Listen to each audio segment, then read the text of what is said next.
Hi, my name is John. Me and my mom and dad are the kind of family which is always busy doing something. We had basically zero laziness. My dad was a hard worker. My mom spent her whole life in the house, building and perfecting it, putting her heart and love into it. I go to the most normal school, but nevertheless, my family had great status among the locals. Everyone in our little town knew our house, knew everyone, us by name, and there was never a time when someone wouldn't say hello to Dad without shaking his hand. He was always a serious and short-tempered man, and I found that out for myself a little later.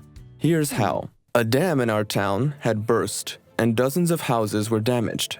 Many houses were blown away with their foundations in place. No one was prepared at the time for the disaster. We were all having a quiet and peaceful breakfast. And then, bam, that was it. Panic and fear got in the way of our logical thinking. But my dad coordinated quickly. He gathered the right things and sent my mother and me to safety, ran into town himself, got a boat, and organized a group of passersby to help children, women, and the elderly get out safe. Mom and I helped bring in the people who were rescued. By the end of the day, the water level had stopped and was receding. It is clear that everyone was now under a great deal of stress.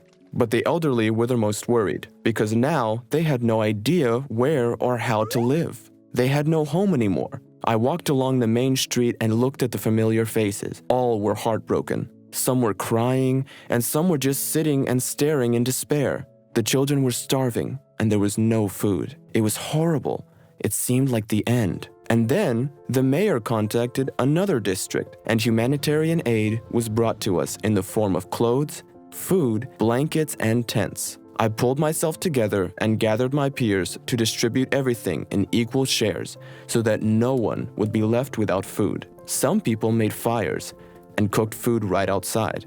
A line was lined up for the hot meals. Children and elderly were fed first, then everyone else. We were very tired and didn't get enough sleep and were exhausted. But I, like my father, was not about to give up because if you stop, you will not survive. Another thing I was interested in was who was going to repair the damage. Dad had always dragged the mayor into this conversation, nudging him to help the people, but he rarely did anything. My father was angry. He thought he was hiding something. People have nowhere to live. Fall is coming, and it's starting to get colder. People will freeze. We won't last long in tents. I know. But so far, the state is silent. They've given us what they can, but I don't know about the houses. So what will we do? You're our mayor. Come on, help us out. We elected you. I know, but I'm doing what I can. And I'm here. What, like you have somewhere to go? Well, in general, I'm not going anywhere. I'm here in this with you. Where's your family now?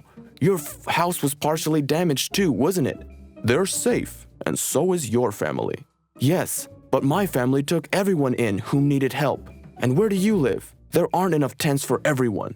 You got to take some of the elderly and kids to your place, and you'll see for yourself how dire the situation is. There's no more room. Anyway, glad we had this talk. I have to go now. I have a meeting. I'll call you when I hear something new. The mayor quickly left. A couple of days later, it turned out that he was not in town. He fled to the capital with his family. The residents began to panic. No one knew what to do now. So Dad called all those who could walk and work. We divided into groups. Everyone had a job to do. The system and discipline helped get things done faster. The water had already receded. The ground had dried up. And Dad and his group drove several cars to the neighboring area several times a day to bring in building materials.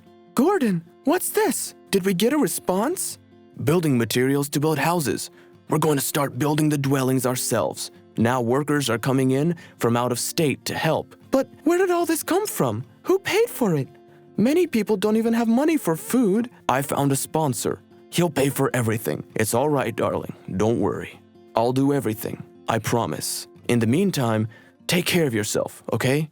Over the next 7 months, we threw everything we had into construction. The architects made all the houses the same way.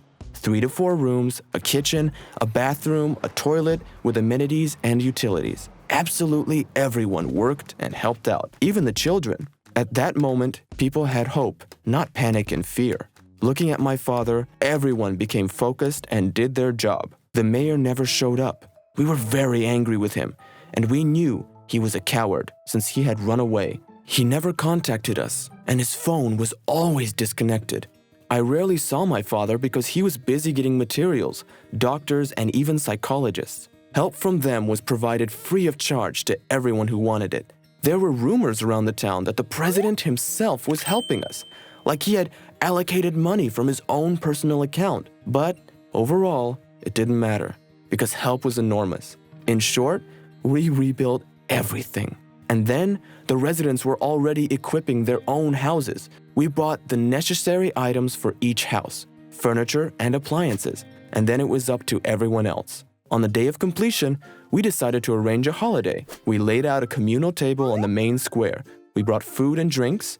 People asked my father to give the toast, since he did most of the work. People were interested in the main question, who the heck paid for all of it? And my dad answered that it was someone who cared. That's all. After the event, my dad went to nap inside, and then our local priest came to the party. He said he usually didn't attend such events, but he really wanted to reveal the hero's true identity, because that would be the right thing to do.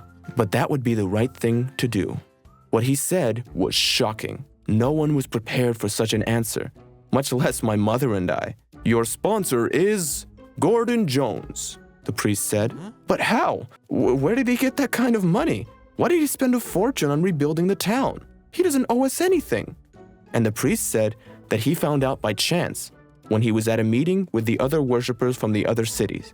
They were the ones who told me that my father had written all the checks himself. He came to me a couple of days before the disaster and offered to rebuild the church, but I refused, saying that we were doing fine as it is. And I advised him to help others who were more needy. And then all of this happened, he said. The neighbors looked at me and my mother, and then we were surrounded with hugs and thanks. They literally kissed our hands. We politely accepted the warm words and went home. Dad wasn't asleep. Mom immediately asked if it was true. It is true. But where did the money come from? My grandfather left me a fortune. I wanted to tell you and John, but then I remembered my nephews. You know, my brother, him and his kids. When they got his fortune, they completely changed. They became arrogant and spendthrift. My brother got drunk in wealth and power, and we stopped talking. I looked at my nephews and saw that they didn't see people for who they were, only their monetary value. I don't want our son to grow up the same way. I know what you're talking about. Luckily, my mom saw things the same way and didn't chase the money. She was like my father. That's how they raised me. I was just glad my father spent the money trying to help people. Good thing people like that still exist. A lot has changed since then. People often brought us gifts and food. Someone even left money in envelopes. Relatives of the victims from other cities came to us. They also thanked my father. Among them were qualified specialists, lawyers. They found the mayor finally. It turned out that this whole time, he lived in a safe house in another state, enjoying life.